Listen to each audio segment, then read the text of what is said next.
कृष्णाय वासुदेवाय हरये परमात्मने प्रणतः क्लेशनाशाय गोविंदाय नमो नमः।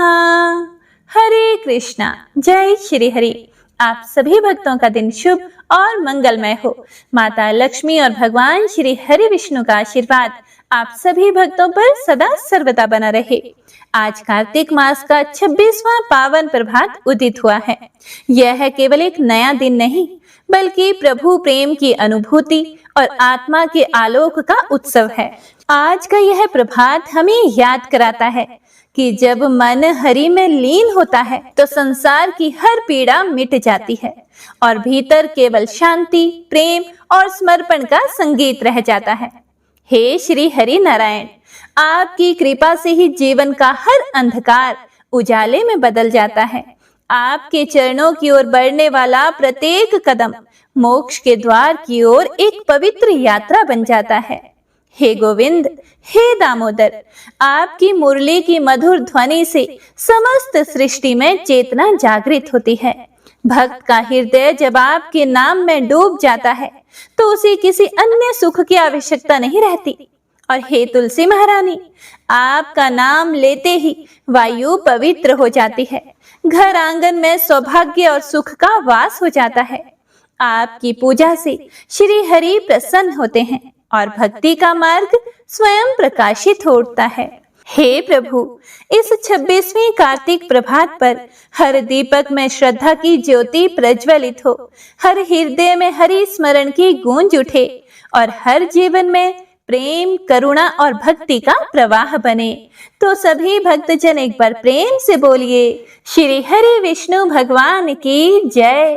तुलसी महारानी नमो नमो, हरे की पटरानी नमो नमो। जय श्री गणेश। एक बार गोकुल के पास कहीं एक गांव में एक महिला रहा करती थी। उस महिला का नाम था आनंदी बाई। वह महिला देखने में इतनी कुरूप, इतनी भद्दी थी कि लोग उसे देखते ही डर जाया करते थे। समय बीता तो गोकुल नगरी में उसका विवाह हो गया। विवाह से पहले आनंदी बाई के पति ने उसे नहीं देखा था, क्योंकि पहले के जमाने में लोग विवाह से पहले एक दूसरे को नहीं देख पाते थे। बिना देखे ही विवाह तय होता था और विवाह के बाद ही एक दूसरे को देख पाते थे। यह कहानी भी उसी समय की है। तो विवाह से पहले आनंदी बाई के पति ने भी उसे नहीं देखा था। अगर वह उससे पहले देख लेता तो शायद वह विवाह नहीं करता। विवाह के बाद जब उसके पति ने उसे देखा तो कुरूपता के कारण उसने उसे अपनी पत्नी के रूप में स्वीकार ही नहीं किया और उसे छोड़ दिया और उसने अपना दूसरा विवाह कर लिया। आनंदी बाई अपनी इस कुरूपता के कारण बहुत अपमानित हुई, बहुत दुखी हुई, लेकिन उसने इस अपमान को मन में ही दबा लिया और निश्चय किया कि अब तो मैं गोकुल को ही अपना ससुराल बनाऊंगी, क्योंकि हुआ तो विवाह उनका गोकुल में ही था। वह गोकुल छोड़कर अब नहीं जाना चाहती थी। अब आनंदी बाई अकेली ही गोकुल धाम में एक छोटे से कमरे में रहने लगी। आनंदी बाई उस छोटे से कमरे में ही कृष्ण भगवान का मंदिर बनाकर अब भक्ति में ही लीन रहने लगी। कान्हा जी की भक्ति में खूब मस्त रहती। सुबह शाम घर में विराजमान कान्हा जी की मूर्ति के साथ बातें किया करती। कान्हा जी कभी कभी रूठ जाते तो वह उन्हें मना लिया करती। इस तरह से कान्हा जी और उस आनंदी बाई के बीच में संवाद चलता रहता और वह कान्हा जी के गुणगान ही गाया करती थी। पूरी तरह से उसने साधु संतों की तरह ही जीवन बिताना शुरू कर दिया। अब वह दिन भर गोकुल धाम में आने वाले साधु संतों की भी सेवा करने लगी और दिन भर सत्संग सुनती रहती। और आप सभी जानते हैं कि साधु संतों का संग तो बड़ी किस्मत से मिलता है। साधु संत की अगर वाणी आपके कानों में पड़ जाए तो कहते हैं कि उनसे भी हर प्रकार के पाप नष्ट हो जाते हैं। तो इसी तरह से आनंदी बाई का जो जीवन था वो साधु संतों की सेवा और कान्हा जी की भक्ति में बीतने लगा। दिन रात वह इसी तरह भक्ति में मगन रहने लगी। एक दिन की बात है, गोकुल धाम में गोपेश्वर नामक जगह पर भगवान श्री कृष्ण की लीला का आयोजन निश्चित किया गया। कान्हा जी की नगरी है, उनकी बाल लीलाओं का तो वहां पर आयोजन होता ही रहता है। इसीलिए उस जगह पर अलग अलग पात्रों का चयन हो रहा था। जब भी लीलाएं दर्शाई जाती हैं, तो कई सारे पात्र उसमें भाग लेते हैं। अब संयोग से जब पात्रों का चयन हो रहा था, तो उस समय आनंदी बाई भी वहां पर उपस्थित थी। या ऐसा कह लीजिए कि जहां पर भी कान्हा जी के संबंध में कुछ भी लीलाएं होती थी, तो वहां पर आनंदी बाई मौजूद हो ही जाती थी। तो अंत में जब कुब्जा नाम के पात्र की बात चली, तब उस समय वहां पर आनंदी बाई का पति अपनी दूसरी पत्नी और बच्चे के साथ वहीं पर उपस्थित था। तो उसने आनंदी बाई को देखा, तो वहां पर मजाक उड़ाते हुए जितने भी वहां पर मंडली के लोग थे, उनके आगे उसने यह प्रस्ताव रख दिया कि देखिए, सामने जो महिला खड़ी है, यह है कुब्जा की भूमिका, और उसका जो भी दृश्य है वो अच्छे से निभा सकती है। और मेरी बात मानो, कुब्जा के पात्र के लिए तो यही बिल्कुल ठीक रहेगी। उसी से कहो कि यह कुब्जा की भूमिका निभाए। तो जो भी मंडली थी, उन्होंने आनंदी बाई की ओर देखा और उसका चेहरा भी उन्होंने देखा। मंडली को आनंदी बाई का कुरूप चेहरा कुब्जा की भूमिका निभाने के लिए बहुत पसंद आ गया। हे प्रिय भक्तों, अब तो शायद आपने भी अंदाजा लगा लिया होगा कि भगवान श्री कृष्ण की लीला में कुब्जा नाम की पात्र की क्या भूमिका रही होगी, वो दिखने में कैसी होगी। जी हाँ, कुब्जा बहुत ही कुरूपा थी। जब उन्होंने आनंदी बाई से कुब्जा की भूमिका निभाने के लिए प्रार्थना की, तो आनंदी बाई तो ये सोचकर ही बड़ी खुश हो गई कि भगवान श्री कृष्ण की लीला में भूमिका निभाने का उसे अवसर मिल रहा है। भला फिर वो कैसे मना कर सकती थी। वो तो खुशी खुशी तैयार हो गई। उसने बिना देरी लगाए कुब्जा की भूमिका निभाने के लिए हाँ बोल दिया। अब श्री कृष्ण का पात्र एक 8 वर्ष का बालक निभा रहा था। आनंदी बाई बहुत खुश होकर घर आकर कान्हा जी की मूर्ति को निहारने लगी। उनके सामने बैठ गई और मन ही मन विचार करने लगी कि मेरा कन्हैया आएगा और मेरे पैर पर पैर रखेगा और मेरी ठोड़ी पकड़कर मुझे ऊपर देखने के लिए कहेगा। हे प्रिय भक्तों, आनंदी बाई जो दृश्य दर्शाने वाली थी, जो अभिनय करने वाली थी, उसकी कल्पना में ही वह खो गई और मन ही मन विचार करने लगी कि ऐसा लगा जैसे वह साक्षात कुब्जा ही हो और उसके कान्हा उसके सामने आकर खड़े होकर उससे उसकी ठोड़ी पकड़कर उसे ऊपर देखने के लिए बोल रहे हो। बड़ा सुंदर दृश्य था। आखिरकार श्री कृष्ण लीला को रंगमंच पर अभिनय करने का अब समय आ गया। और जब प्रभु की लीलाएं अपनी आंखों से देखने की बात हो, तो भला लोग कहाँ पीछे रह सकते थे। बहुत भीड़ इकट्ठी हुई। बहुत सारे लोग कान्हा जी की लीला देखने के लिए इकट्ठे हो गए। श्री कृष्ण जी की मथुरा गमन का प्रसंग चल रहा था। जब उन्होंने मथुरा जाने की तैयारी की थी, आप तो जानते ही हैं कि वह मथुरा क्यों गए थे, क्योंकि उन्हें कंस का वध जो करना था। तो जब नगर के राजमार्गों से श्री कृष्ण भगवान गुजर रहे थे, तो सभी गोप गोपियां बड़े उदास थे, बहुत दुखी थे। उनके कान्हा उन्हें छोड़कर मथुरा जो जा रहे थे, वो तो एक क्षण के लिए भी उनका वियोग नहीं सह सकते थे। तभी रास्ते में उन्हें कुब्जा मिली। 8 वर्षीय बालक जो कान्हा जी का रोल निभा रहा था, उसने कुब्जा बनी आनंदी बाई के पैर पर पैर रखा और उसकी ठोड़ी पकड़कर उसे ऊंचा कर दिया, क्योंकि यही अभिनय होना था जो कि पहले से ही तय था। लेकिन ये कैसा चमत्कार था। कुब्जा जो बहुत ही कुरूपा थी, एकदम से उस बालक के स्पर्श करते ही वह सामान्य नारी के स्वरूप में बदल गई। उसकी वह कुरूपता एक क्षण में ही दूर हो गई और वहां पर उपस्थित सभी लोगों ने इस दृश्य को अपनी आंखों से देखा था। हर कोई वहां पर हैरान था कि ऐसा कैसे संभव हो सकता है। आनंदी बाई की कुरूपता का तो पता सभी को था, लेकिन देखते ही देखते उसकी कुरूपता तो बिल्कुल ही गायब हो गई। ऐसा दृश्य देखकर सभी लोग अपने दांतों तले उंगली दबाने लगे।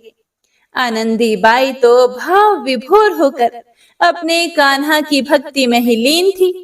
उसे तो कुछ भी सुध नहीं थी कि उसके साथ क्या हो गया है, बल्कि वह तो मन ही मन कान्हा जी से ही बात कर रही थी कि कान्हा जी ने उसकी ठोड़ी पकड़कर उसे ऊपर देखने के लिए कहा है। इन सभी बातों से आनंदी बाई को कुछ भी फर्क नहीं पड़ रहा था। अब जब वह सुंदर हो गई, उसकी कुरूपता नष्ट हो गई, तब भी वह बिल्कुल पहले की तरह अपने कान्हा जी की भक्ति में ही लीन रहा करती। कोई कुछ भी पूछता कि ऐसा चमत्कार कैसे हुआ, तुमने ऐसी कैसी भक्ति की, तो बस वह सभी को केवल एक ही उत्तर देती, मेरे कान्हा की लीला है, मेरे कान्हा ही जाने। आनंदी बाई ने इसके लिए अपने पति को धन्यवाद दिया और ऐसा करने से वो पीछे नहीं हटी, क्योंकि अगर उसकी कुरूपता के कारण उसके पति ने उसे नहीं छोड़ा होता, तो शायद उसके मन में कभी भी कान्हा जी के प्रति भक्ति नहीं जागती। कृष्ण लीला में कुब्जा के पात्र के चयन के लिए उसका नाम भी तो उसके पति ने ही लिखवाया था, और इसके लिए वह अपने पति को दिल से आभार व्यक्त करती रही। आनंदी बाई हमेशा अपने पति और भगवान श्री कृष्ण को धन्यवाद देती थी। उस पति को जिसने उसकी कुरूपता के कारण उसका त्याग कर दिया था और दूसरा विवाह कर लिया था और उसके साथ बड़ी खुशी खुशी रहा करता था। लेकिन आनंदी बाई को इन सभी बातों से कोई मतलब नहीं था। उसे तो अपने आराध्य देव के दर्शन जो हो गए थे। हे प्रिय भक्तों, अब देखिए, भगवान की ये जो भी कथाएं हैं, ये हमारे जीवन में बहुत सीख देकर जाती हैं। हम जब भी कहीं कुछ पढ़ते या सुनते हैं इस तरह के चमत्कारों की कहानियां, तो हमें बस एक ही बात ध्यान रखनी है कि स्थितियां परिस्थितियां चाहे कैसी भी हो, समय हमारे विपरीत हो, हमारे जीवन में चाहे भले दुख आए या सुख आ रहे हों, हमेशा हमारे मन में भगवान के प्रति भक्ति एक जैसी ही रहनी चाहिए। जीवन में चाहे कितनी भी खुशियां मिल जाए, भगवान को हमें कभी भी भूलना नहीं चाहिए। जय श्री हरि विष्णु। हे प्रिय भक्तों, तो आइए अब सुनते हैं कार्तिक मास में दीप दान करने की कहानी। इसके बाद आज की महात्म में कथा सुनेंगे। बहुत समय पहले की बात है, किसी नगर में एक व्यक्ति रहता था। वह बड़ा ही नास्तिक था, कभी भी भगवान की पूजा नहीं करता था, कभी मंदिर भी नहीं जाता, किसी को एक पैसा दान भी नहीं देता था, और जीव हिंसा करने में वह हमेशा तत्पर रहता और जीव हिंसा करके ही अपने जीवन का यापन किया करता। वह शिष्टाचार से रहित जीवन व्यतीत करता। उसके बुरे व्यवहार के कारण उसके सभी रिश्तेदारों ने उसे त्याग दिया था। उसके घर वालों ने भी उसे अपने घर से निकाल दिया था। इस तरह से दुखी होकर वह व्यक्ति अपनी पत्नी के साथ वन में जाकर रहने लगा और पशुओं को मारकर अपना पेट पालने लगा। एक समय की बात है, जब वह जंगल से जा रहा था, तभी उसे वहां पर एक ब्राह्मण बेहोश पड़े दिखाई दिए। रास्ता भटके हुए उन ब्राह्मण को देखकर, उस निर्जन वन में बेहोश पड़ा देखकर उसे उन पर दया आ गई। उसने ब्राह्मण को उठाया और अपने घर ले आया और बड़े ही प्रेम से उसने और उसकी पत्नी ने बेहोश ब्राह्मण की बड़ी सेवा की। कुछ देर बाद ब्राह्मण देव को होश आ गया। जब ब्राह्मण देव को होश आया तो वह और उसकी पत्नी बड़े खुश हुए। तो वह उनके पैरों को अपनी गोद में रखकर दबाने लगे और पैरों को दबाते हुए उसने कहा कि हे मुनि श्रेष्ठ, आप कौन हैं? और आप कहाँ से आए हैं और कहाँ जा रहे हैं? और आप इस निर्जन वन में पशुओं से भरे हुए घने वन में कैसे पहुंच गए? तब उसके प्रश्नों को सुनकर ब्राह्मण देव बोले कि मैं एक ब्राह्मण हूँ और प्रयाग जा रहा हूँ। मैं रास्ता भटक गया हूँ, इसी वजह से इस वन में चला आया हूँ। रास्ते में थकावट और प्यास के कारण मेरा सिर चकराने लगा और मुझे जोर से चक्कर आ गया और मैं बेहोश हो गया। उसके बाद से तो मुझे कुछ भी याद नहीं है। आप धन्य हैं, आपने मुझे जीवन दान दिया है। आपकी सेवा के बदले बताइए मैं आपके लिए क्या कर सकता हूँ? और आप दोनों पति पत्नी किस कारण से इस घने और निर्जन वन में रह रहे हो? आपको किस बात का दुख है? मुझसे कहो, हो सकता है कि मैं तुम्हारे दुख को दूर कर सकूं। ब्राह्मण देव की बातों को सुनकर दोनों पति पत्नी ब्राह्मण के चरणों में गिर गए और अपनी सारी आप बीती उन्हें कह सुनाई और अपनी दरिद्रता दूर करने का उपाय भी पूछा। तब ब्राह्मण देवता सारी बात सुनने के बाद बोले कि आपने मेरी बहुत सहायता की है, इसीलिए मैं आपको एक कल्याणकारी उपाय बताता हूँ, जिसे बिना ज्यादा परिश्रम किए ही, किसी तीर्थ यात्रा के बिना, किसी दान के या अन्य किसी प्रयास के बिना भी तुम्हारी सारी दरिद्रता दूर हो जाएगी। ब्राह्मण देव की बातें सुनकर वह और उसकी पत्नी बड़े ही प्रसन्न हुए। तब ब्राह्मण देव बोले कि कुछ महीनों के बाद कार्तिक का महीना आएगा। उस महीने में सावधानी से तुम दोनों पति पत्नी व्रत करना, कार्तिक में पूजा करना और दीप दान करना।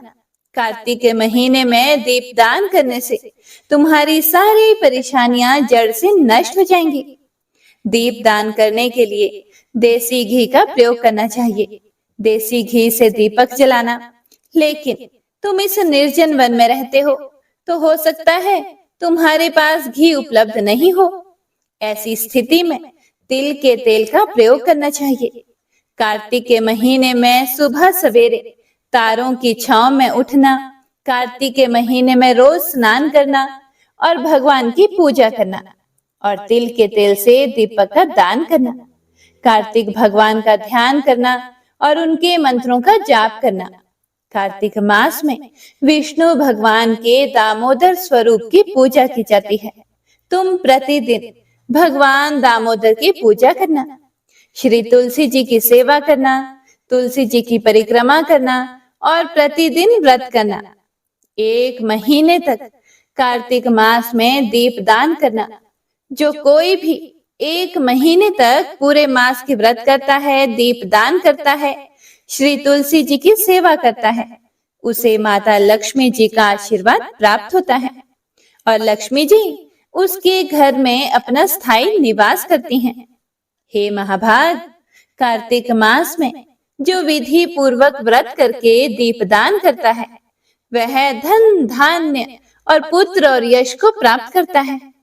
कार्तिक के महीने में किया गया दीपदान बंध्या स्त्री के बांझपन का नाश करने वाला है, स्त्रियों को सौभाग्य देने वाला है और सभी मनुष्यों को अपनी इच्छा के अनुसार फल देने वाला है।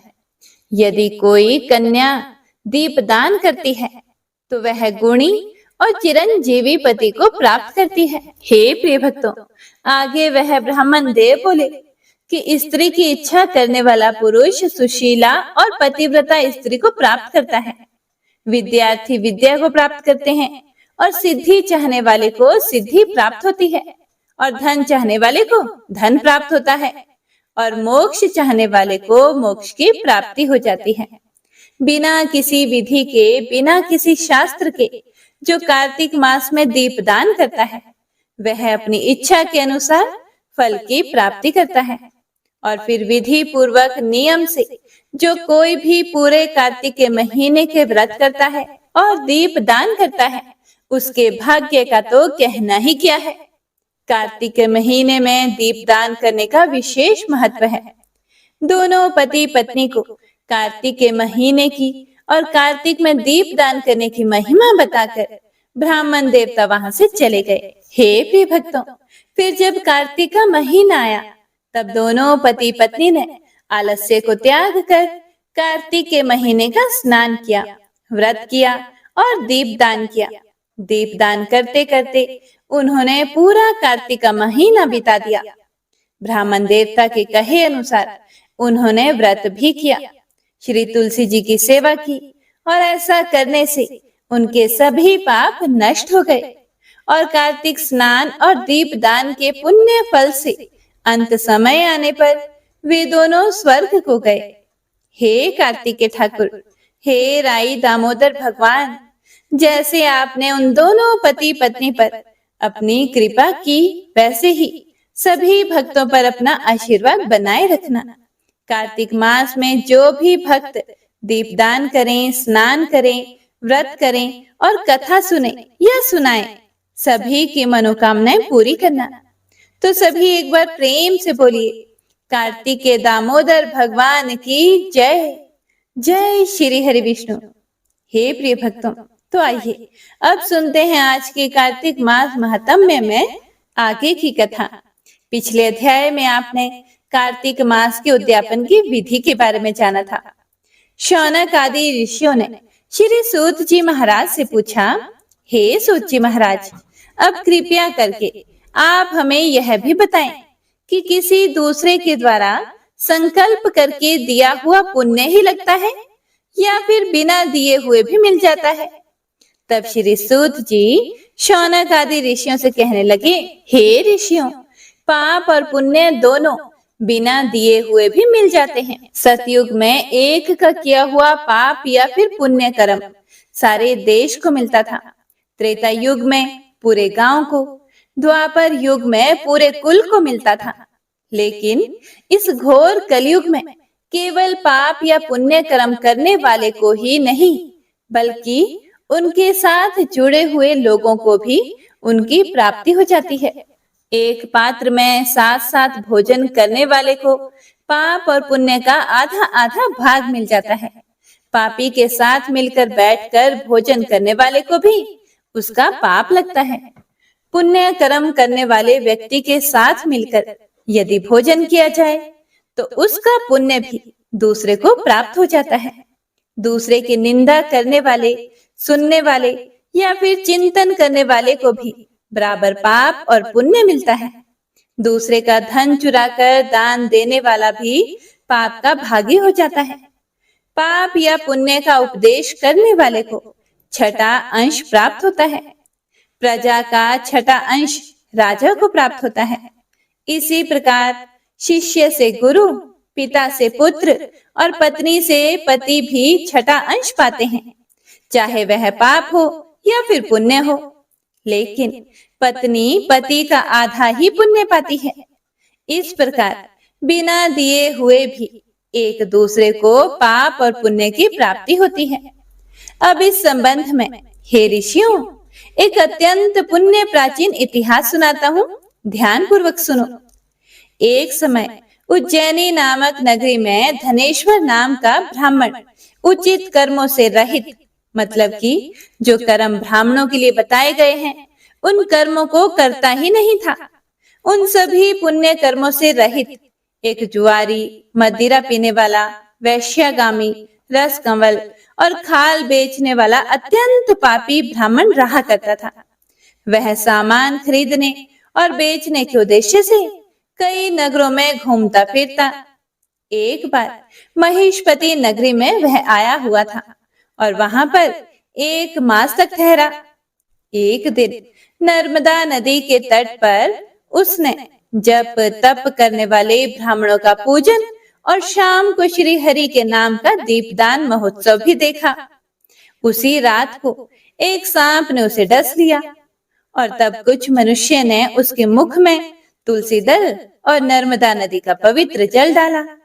इसके बाद उसकी मृत्यु हो गई और यमदूत उसे मारते पीटते यमराज के पास ले गए।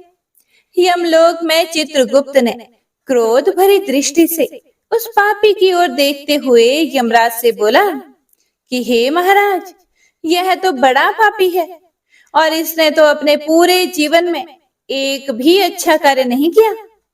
इसे तो कड़ी से कड़ी सजा मिलनी चाहिए। तब यमराज ने आज्ञा दी कि पहले इसे खौलते हुए तेल के कड़ाही में डालो, उसके बाद मुदगरों से मार लगाकर इसे कुंभी पाक नर्क में डाल दो। परंतु जब उस व्यक्ति को खौलते हुए तेल में डाला गया, तब तेल एकदम शीतल हो गया। खौलता हुआ तेल एकदम ठंडा हो जाने की बात जब यमराज ने सुनी, तो वे भी आश्चर्यचकित हो गए। ठीक उसी समय देव ऋषि नारद यमराज की सभा में उपस्थित हुए। तब यमराज जी के पूछने पर देव ऋषि नारद जी कहने लगे कि धनेश्वर महापापी होने पर भी कार्तिक मास का व्रत करने वालों के सत्संग के प्रभाव से पुण्य आत्मा हो गया है। मृत्यु के समय नर्मदा नदी का पवित्र जल और तुलसी दल इसके मुख में डाले गए थे और श्री हरि का नाम भी इसके कानों में पड़ा। बस इसी कारण इसके सारे पाप नष्ट हो गए हैं। यमराज जी को इतना बताकर देव ऋषि नारद वहां से ब्रह्मलोक को चले गए। तब यमराज जी ने भी धनेश्वर को नरक की घोर यातना से मुक्त कर दिया।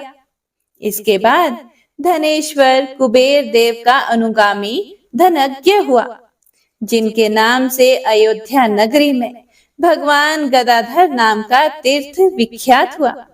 श्री सूत जी ने अंत में ऋषियों से कहा, हे ऋषियों, किसी इच्छा अथवा लालच से किया गया पाप गीला और कामना रहित पाप सूखा कहा जाता है। इस कार्तिक मास के व्रत के प्रभाव से मनुष्य द्वारा किए गए गीले तथा सूखा अर्थात सभी प्रकार के पाप नष्ट हो जाते हैं। जो भी इसके अनुरूप आचरण करेगा वह तो जीवन में सभी सुख और जन्म में मोक्ष को प्राप्त करेगा। श्रद्धा पूर्वक इस महात्म्य को सुनने सुनाने वाले भी असीम पुण्य फल को प्राप्त कर जाते हैं और अंत समय में भगवान श्री हरि विष्णु के वैकुंठ लोक को सिधार जाते हैं। ओम नमो नारायणाय। इसी के साथ आज का अध्याय यहीं समाप्त होता है। इससे आगे का वर्णन आप सभी अगले अध्याय में जरूर सुनिएगा।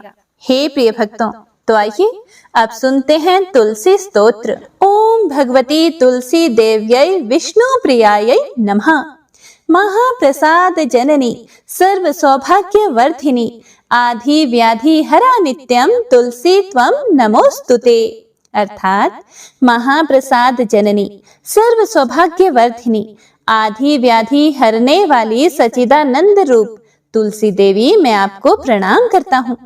हे माता तुलसी, आप भगवान गोविंद के हृदय को आनंद देने वाली हो।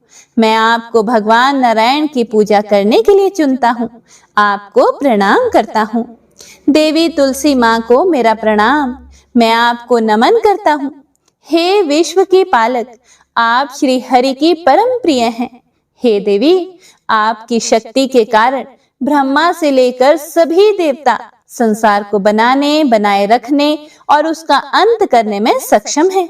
इसका अर्थ है कि आपके कारण ही ब्रह्मा जी के साथ अन्य देवता गण सृष्टि के निर्माण, उसके पालन पोषण और विनाश में लगे हुए हैं। देवी तुलसी जी, आपको मेरा प्रणाम। जो जीवन में कल्याण लाती हैं, उस देवी तुलसी को नमस्कार है। जो श्री विष्णु जी की प्रिय हैं और जो शुभ हैं, मुक्ति प्रदान करने वाली और समृद्धि प्रदान करने वाली देवी तुलसी को मेरा नमस्कार है। देवी तुलसी को नमस्कार। हे देवी, कृपया मुझे सभी प्रकार के दुर्भाग्य और विपत्तियों से बचाए रखना। हे देवी, आपकी महिमा का वर्णन करना, यहाँ तक कि आपका स्मरण मात्र ही मनुष्य को पवित्र बना देता है। देवी तुलसी जी को प्रणाम। मैं देवी तुलसी को पूरी श्रद्धा के साथ प्रणाम करता हूँ, जो देवियों में सबसे प्रमुख है और जिनका तेजोमय रूप है, जिसे देखकर इस नश्वर संसार के सभी पापी अपने पापों से मुक्त हो जाते हैं। देवी तुलसी को मेरा प्रणाम। इस पूरे विश्व को देवी तुलसी जी ने संरक्षित किया है, जिसमें गतिमान और अचल दोनों प्राणी शामिल हैं। देवी पापी व्यक्ति के सभी पापों को नष्ट कर देती है। एक बार जब वे उसे देखते हैं और भक्ति के साथ उसके सामने आत्मसमर्पण करते हैं, इसका अर्थ है कि माता तुलसी चर और अचर समेत पूरे जगत की रक्षा करती हैं और अपने दर्शन मात्र से ही पापी मनुष्यों के सभी पापों को नष्ट कर देती हैं, या फिर तुलसी के दर्शन से ही पापियों के पाप खत्म हो जाते हैं। देवी तुलसी को मेरा प्रणाम।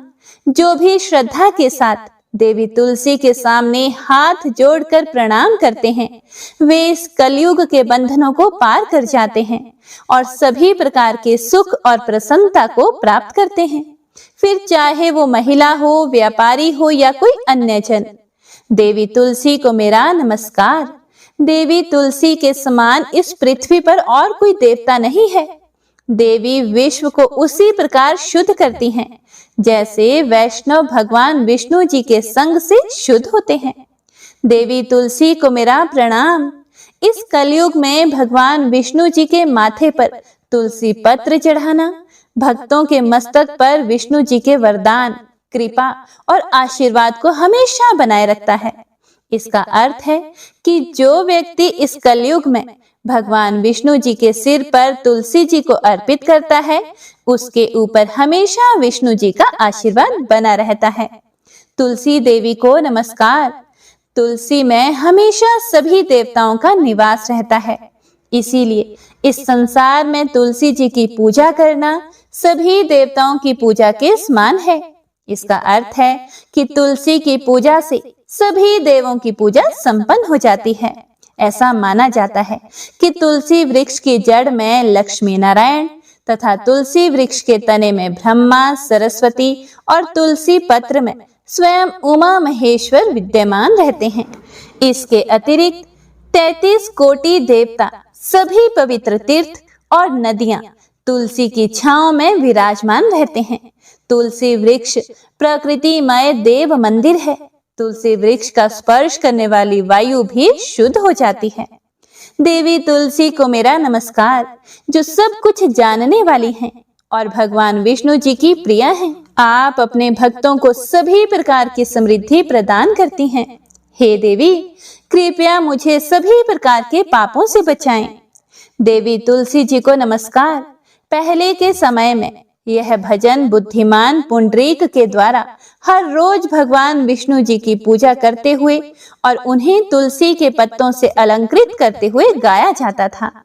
देवी तुलसी जी को नमस्कार, जिनके 16 नाम है तुलसी, श्री, महालक्ष्मी, विद्या की विद्या अर्थात परा विद्या रूपा हो, यशस्विनी यानी प्रसिद्ध और प्रतिष्ठित, धर्ममयी और धर्मानना अर्थात धर्म का मुख या प्रतीक हो।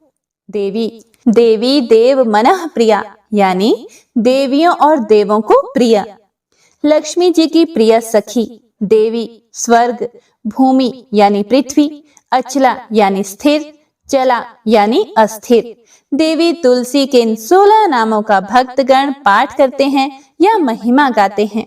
देवी के 16 नामों का पाठ करने वाले भक्त आसानी से श्री हरि की भक्ति प्राप्त करते हैं और आखिर में भगवान विष्णु जी के चरण कमलों को प्राप्त करते हैं, जिन्हें मां तुलसी, पृथ्वी, महालक्ष्मी, कमल की स्वामिनी, श्री और हरि की प्रिय के नाम से भी जाना जाता है। देवी तुलसी को मेरा नमस्कार है। देवी लक्ष्मी की सखी तुलसी जी शुभ प्रदान करती हैं, पापों को दूर कर देती हैं और सभी को पवित्र बनाती है, पुण्य प्रदान करती है। आपको मेरा प्रणाम है। देवी तुलसी जिनकी प्रशंसा देव ऋषि नारद द्वारा की जाती है और श्री नारायण की प्रिय हैं। जय मां तुलसा, जय श्री हरि। हे प्रिय भक्तों, इस प्रकार प्रतिदिन इस कार्तिक मास में इस तुलसी स्तोत्र का पठन और श्रवण करना अत्यंत पुण्यशाली माना गया है। हे प्रिय भक्तों, तो आइए अब सुनते हैं लप्सी और तपसी की कहानी। यह एक पौराणिक लोक कथा है।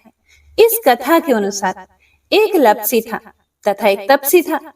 तपसी सदैव भगवान की तपस्या में लीन रहता था और लप्सी रोजाना 1.25 सेर की लापसी बनाकर भगवान का भोग लगाकर खा लेता था।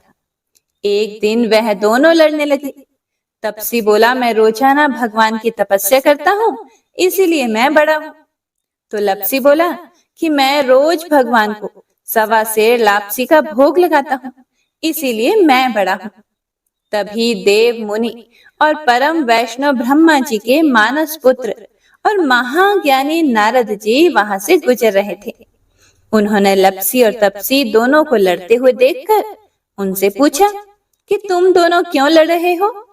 तब तपसी ने खुद के बड़ा होने का कारण बताया और लपसी ने अपने सर्वश्रेष्ठ होने का कारण बताया।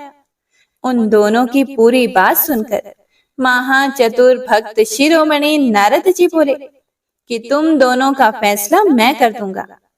दूसरे दिन लपसी और तपसी नहाकर अपनी रोज की भक्ति करने के लिए गए तो नारद जी ने छुपकर 1.25 करोड़ की एक अत्यंत बहुमूल्य रत्न जड़ित और दुर्लभ मणियों से बनी अंगूठी उन दोनों के सामने रख दी।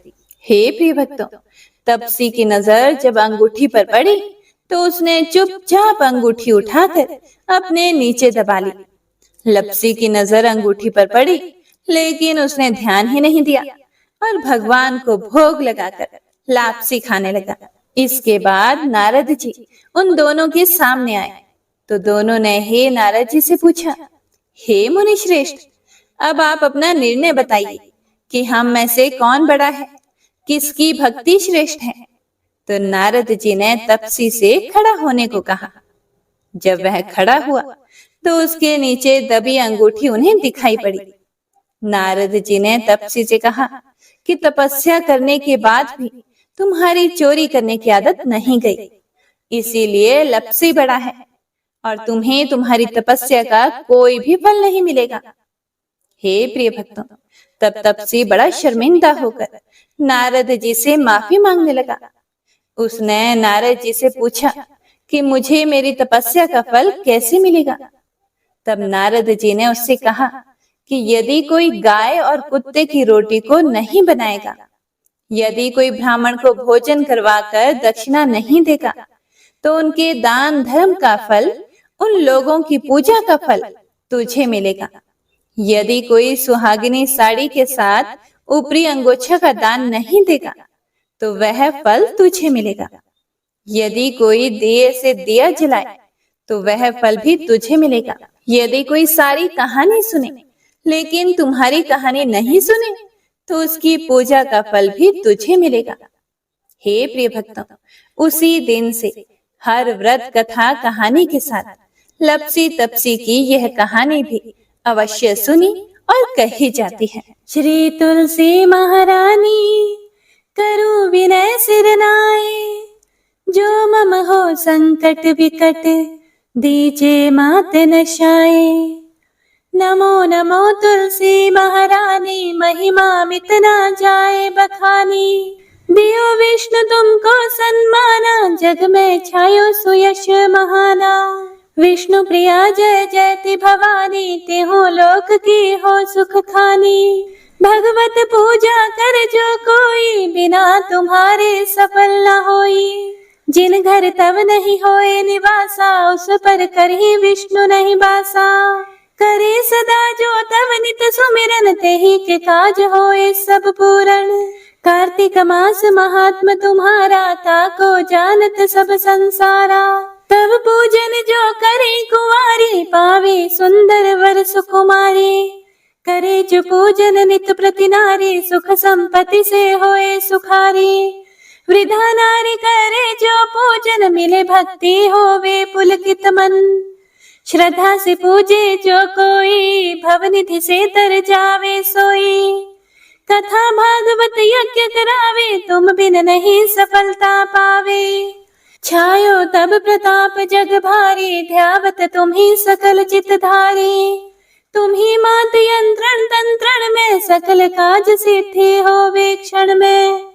औषधि रूप आप हो माता, सब जग में तव यश विख्याता। देव ऋषि मुनियों तपधारी, करत सदा तव जय जयकारी। वेद पुरातन तव यश गाया, महिमा गम पार नहीं पाया। नमो नमो जय जय सुख कारिणी, नमो नमो जय दुख निवारणी। नमो नमो सुख संपत्ति देनी, नमो नमो अघ काटन छेनी, नमो नमो भक्तन दुख हरनी, नमो नमो दुष्टन मद छेनी, नमो नमो भव पार उतारनी, नमो नमो परलोक सुधारनी, नमो नमो निज भक्त उबारनी, नमो नमो जन काज संवारनी, नमो नमो जय कुमति निशावनी, नमो नमो सुख उपजावनी, जयति जयति जय तुलसी माई, ध्याओ तुमको शीश नवाई, निज जन जानि मोहि अपनाओ, बिगड़े कार्य आप बनाओ, करूं विनय मैं मात तुम्हारी, पूर्ण आशा करहु हमारी, शरण चरण कर जोरी मनाओ, निश दिन तेरे ही गुण गाओ, करहु मात अब मोह पर दाया, निर्मल होए सकल मम काया, मांगू मात यह वर दीजे, सकल मनोरथ पूर्ण कीजे, जानू नहीं कुछ नेम आचारा, क्षमहु मात अपराध हमारा, 12 मास करे जो पूजा, ता सम जग में और न दूजा, प्रथम ही गंगा जल मंगवावे, फिर सुंदर स्नान करावे, चंदन अक्षत पुष्प चढ़ावे, धूप दीप नैवेद्य लगावे, करे आचमन गंगा जल से, ध्यान करे हृदय निर्मल से, पाठ करे फिर 40 की, स्तुति करे मात तुलसा की, यह विधि पूजा करे हमेशा, ताके तन नहीं रहे कलेशा, करे मास कार्तिक का साधन, सोवे नित पवित्र सिद्ध होई जाहे, है ये कथा महा सुखदाई, पढ़े सुने सो भव तर जाई, तुलसी मैया तुम कल्याणी, तुम्हारी महिमा सब जग जानी, भावना तुझे मनित नित ध्यावे, गागा कर मां तुझे रिझावे, यह श्री तुलसी 40 पाठ करे जो कोई, गोविंद सो फल पावहि, जो मन इच्छा होए। श्री तुलसी 40 संपूर्ण। तो आइए अब सुनते हैं तुलसी माता की आरती। तुलसी महारानी नमो नमो, हर की पटरानी नमो नमो, तुलसी महारानी नमो नमो, हर की पटरानी नमो नमो, धन तुलसी पूरण तप कीनो, शालिग्राम बनी पटरानी नमो नमो, तुलसी महारानी नमो नमो, जाके पत्र मंजरी कोमल, श्रीपति कमल चरण लपटानी नमो नमो, तुलसी महारानी नमो नमो, हर की पटरानी नमो नमो, कौन से महीने में बोई रानी तुलसा, कौन से महीने हुई हरियाली नमो नमो, तुलसी महारानी नमो नमो, हर की पटरानी नमो नमो, कौन से महीने में हुई तेरी पूजा, कौन से महीने हुई पटरानी नमो नमो, तुलसी महारानी नमो नमो, हर की पटरानी नमो नमो, आषाढ़ मास में बोई रानी तुलसा, सावन मास में हुई हरियाली नमो नमो, तुलसी महारानी नमो नमो, हर की पटरानी नमो नमो, कार्तिक मास में हुई तेरी पूजा, मंगसिर मास हुई पटरानी नमो नमो, तुलसी महारानी नमो नमो, हर की पटरानी नमो नमो, धूप दीप नैवेद्य आरती, पुष्पन की वर्षा बरसानी नमो नमो, तुलसी महारानी नमो नमो, हर की पटरानी नमो नमो, 56 भोग 36 व्यंजन, बिन तुलसी हरि एक न मानी नमो नमो, तुलसी महारानी नमो नमो, हर की पटरानी नमो नमो, जो तुलसी को सवेरे गाए, श्री कृष्ण के वो दर्शन पाए नमो नमो, तुलसी महारानी नमो नमो, हर की पटरानी नमो नमो, जो तुलसी को दोपहर को गाए, खीर खांड का भोग तुलसी महारानी नमो नमो, हर की पटरानी नमो नमो। जो तुलसी को शाम को गाए, श्री कृष्ण की आरती उतारे नमो नमो, तुलसी महारानी नमो नमो, हर की पटरानी नमो नमो। जो तुलसी को रात को गाए, श्री कृष्ण के चरण दबाए नमो नमो, तुलसी महारानी नमो नमो, हर की पटरानी नमो नमो। सभी सखी मैया तेरो यश गावे, भक्ति दान दीजे महारानी नमो नमो, तुलसी महारानी नमो नमो, हर की पटरानी नमो नमो, तुलसी महारानी नमो नमो, हर की पटरानी नमो नमो। जय मां तुलसा। हे प्रिय भक्तों, तो यह थी आज की कथा। पसंद आई हो तो लाइक करके कमेंट बॉक्स में जयकारा जरूर लगाइएगा। अगर आप कोई सुझाव देना चाहें तो कमेंट बॉक्स में जरूर लिखिएगा। कथा सुनने के लिए आप सभी भक्तों का तहे दिल से धन्यवाद, जो आप सभी अपना कीमती समय निकालकर हमारे चैनल पर इन कथाओं को सुनते हैं और भगवान के प्रति अपने श्रद्धा भाव कमेंट के द्वारा बताते हैं। आपके कमेंट बहुत ही प्रेरणादायी होते हैं। आपके प्यार और समर्थन से ही हमारा यह प्रयास सफल होता है। भगवान आप सभी को खुश रखें और आपका जीवन आनंदमय बनाएं और कथाओं को सुनने का पुण्य फल आपको प्रदान करें। हर हर महादेव। ओम नमः शिवाय।